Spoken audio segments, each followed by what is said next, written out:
Thanks to the wonders of modern technology, it's another Skype interview here on IceTime.TV, and I'm pleased to say I'm joined by Devils player coach Andrew Lord. Andrew, how's your week been? It's been good. Yeah, very productive. A lot of work, some good training as well. So, yeah, everything's going in the right direction.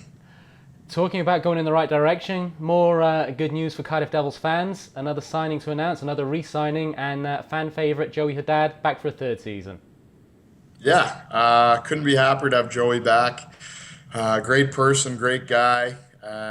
Huge passion for this organization. I know him and his wife just love Cardiff, love the people, love the fan base, and yeah, it's good to have them back, and we're really excited to get going here.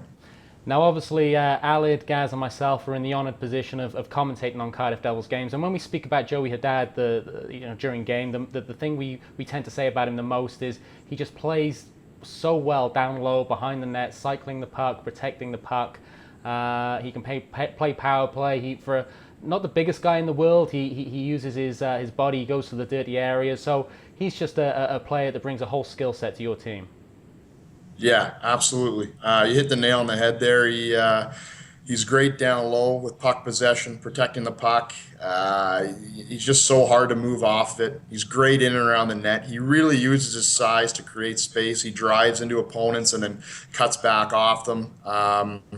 Particularly good on that cycle. And we need more of that this upcoming season. Playing more minutes below the top of team circles and getting it in behind their net and creating offensive zone movement from there.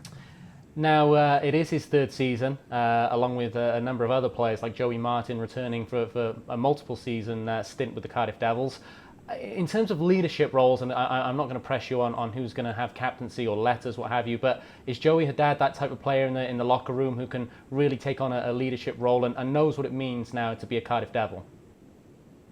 Yeah, I think Joey's been a great leader for us already these last 2 years. He's been a captain in the past there in Gwinnett.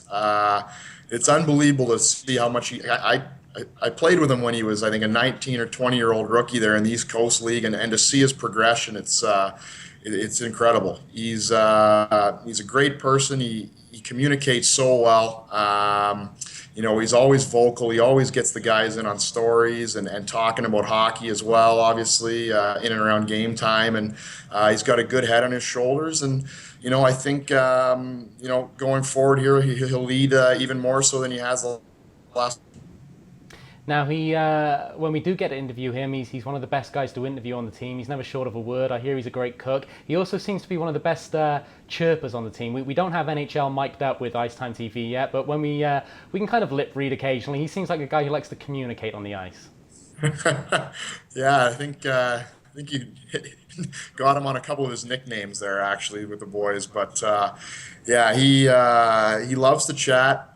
It's great. He brings a lot of energy to the room. He's always just so happy-go-lucky. I think that's a big, making a long season go well and bring a lot of energy in practice and at game time. And yeah, he's a character, and we love having him around. Now, you know the tradition in these interviews. Now, I like to throw a few questions in and throw you under the bus a little bit. So I'm going to talk about Joey Haddad's good friend, Chris Culligan. I'm a huge fan of Chris Culligan, both as a forward and a defenseman. I'm not asking you to show your hand, but in your head, do you have a favoured position for Chris Culligan where he's going to play on the roster this year? Maybe everywhere, maybe even goalie. I like Chris both defense and forward. I've had to go back and watch a lot of his footage on D and see what he's capable there, and he had some great games. He reads the game so well. He's really able to slow the game down from the back end. His passing ability is exceptional, so he's always helping on transition and breaking out the puck there. At the same time, I love him up front, and I think I think coming back now, he's a good year after his injury, even longer. I know that was a very serious injury. It takes almost a full year to recover. I think he's going to come back in physical shape. I think his skating ability is going to be back to where it was 2 seasons ago, and I think that gives us a great dynamic wherever he plays. As far as the decision on that, that's ongoing. I think that has a lot to do with what we decide here in the next couple of weeks on player personnel, who we decide to bring in. But I'm sure at some point, even if he starts the year on forward or vice versa, he will be playing somewhere else. Hopefully not for too long, knock on wood, with injuries. But it's great to have a guy that versatile. So in terms of the recruitment now, Andrew, obviously you've got a good core of guys back. We're only in the middle of June. I know agents have been calling you a lot, and it's a crazy time for them. But do you sort of take a step back now? Do you wait and see what the market does and what value you can get for your money without giving too many trade secrets away? What do the next few weeks have in store for you? Yeah, I think it's a lot more patient time. We're very fortunate to have the core group we have. I think, you look at any great team in the NHL, they have those core group of players. Pittsburgh, Chicago, they have their guys that have been around year after year. And I think that's what we've tried to establish here. It gives you such a leg up to have that many guys come back, know what I expect, know what we expect as an organization and as a coaching staff. And now, I think we learned a little bit of a lesson the year before. We pretty much signed the entire team back early. This year we've signed quite a few guys back, but there's still a little bit of room to move now, which is exciting. I do see the league getting even better next season, and I'm sure these next couple of weeks will be exciting as far as they already are, as far as players that are on the table, and even more so going forward.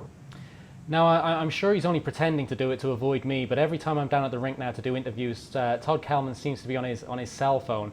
Is that a call to you? Is he on your call sheet a lot, or is Todd really just letting you get on with business right now? That's actually a fake phone call, John. No, he's no, he's on his phone nonstop. I keep trying to tell him to wear those headphones. I think it'll really help him out long term. But we communicate a lot. I'm also very fortunate. He lets us get on with our business. He's a great voice of reason. I consider him a good friend as well as a mentor, and he's gained a lot of incredible amount of knowledge over the last, I'd say, 15, 17 years. From Belfast and then the last couple of years here. So he always has some good advice, but I'm very fortunate to have that kind of freedom. Same thing with the ownership group. They're great to lean on. They're a helping hand always, always extremely positive. They have some good ideas as well. And, it is a collaborative effort, and everyone's pushing in the right direction. And as a coach, I feel extremely fortunate because I've been in other situations, not as a coach, but seeing what goes on, and I know there's all around the world where coaches' hands are very, very tied. I feel fortunate, and it's a good situation. Now, when we spoke last week, you used the term that really stuck with me, your sales patter when you're talking to players. And obviously, we announced Patrick Azalin last week as a new Cardiff Devils player. But in terms of that sales patter, how does the city of Cardiff help you to sell the Cardiff Devils? Because when we speak to the players, they always say, oh, it's a great city to play in. But is that just what you say to the fans, or is it really something that helps you sell this club? Oh, I definitely believe it's 100% genuine. It is an unbelievable city. I related a lot to my hometown as far as the culture. People extremely friendly, a huge sporting culture, which is great, obviously, as being professional athletes. And obviously, how beautiful it is another huge box that's ticked for us. The Bay Area is great, and even some of the surrounding areas you can get to, within 30 to an hour and a half. You have Bath and Swansea beaches there, and even all the way to Tenby, and it's great, and we try to convey that.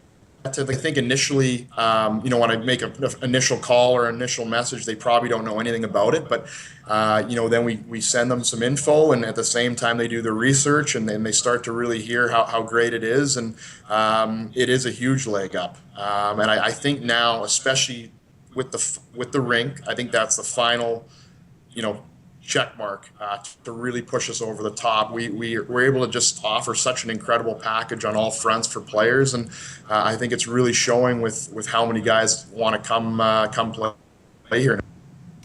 Now, if I can ask you a sort of a general hockey question, we are neutral on IceTime TV, but I did grow up a Cardiff Devils fan, so it took me about 2 months, but I finally watched back the semi-final game the other day, the Blaze against the Devils, and the Blaze were very good, I thought, in putting pucks in good areas behind the Devils defensemen and using their speed to get in there on the forecheck and really control the zone. And obviously, we've just watched an NHL playoff where maybe the Western Conference, the heavy teams are losing their dominance a little bit, and it was the speed teams of the East who really took over.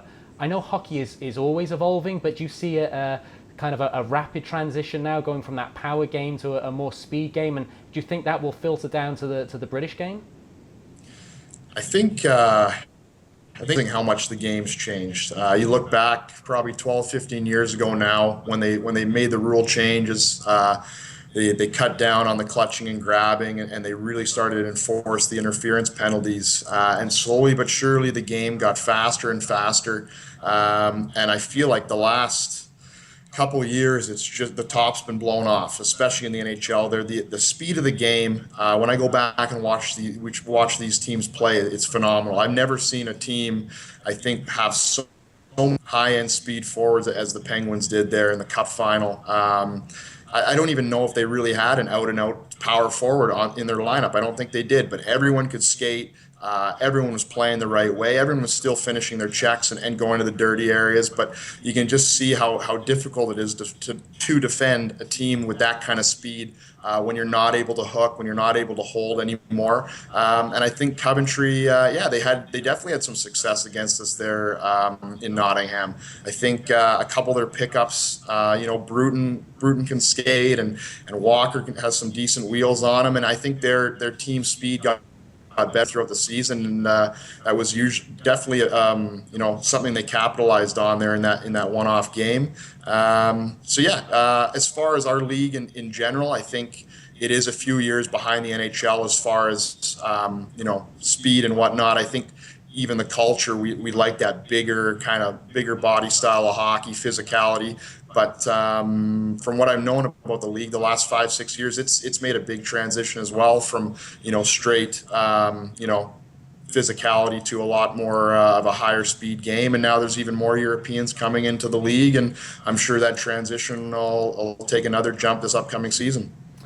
So just maybe putting the hockey to one side, the whole of Wales is going pretty nuts at the moment because the football team's doing quite well. So that's our off-season distraction. First of all, Andrew, are you following any of that? Are you keeping in touch with how the Welsh guys are doing? And for you, I know you're busy with hockey, you're busy with recruiting, but how do you relax away from hockey in the summer months? What sort of interests, other sports, other hobbies do you have that maybe calms the mind down and takes it away from hockey occasionally? I've been following the football, absolutely. Watched the second half of the England game. I guess of all the minutes, I picked the wrong minutes to watch. But even with that, it was amazing to see that the passion and I really related to our team and our fan base and the culture we have around the Devils. Seeing Bale there, going up to the crest and seeing how passionate they are, it's something else. And I was following along a little bit last night. I wasn't able to watch the game, but I'm a little bitter that home right now and not able to be involved a bit more in that side of things. But no, as far as my own personal life, try to spend as much time as I can with my family. Get home to see my parents on the weekends, which is nice. They live a little outside the city, watch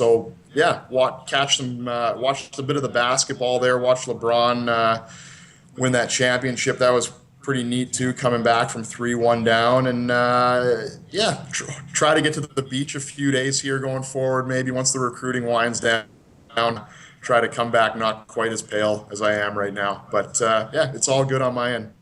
Well, Andrew, we'll try not to interrupt beach time next week, but thanks for joining us again, and look forward to catching up with you next week. Thanks a lot. Talk soon.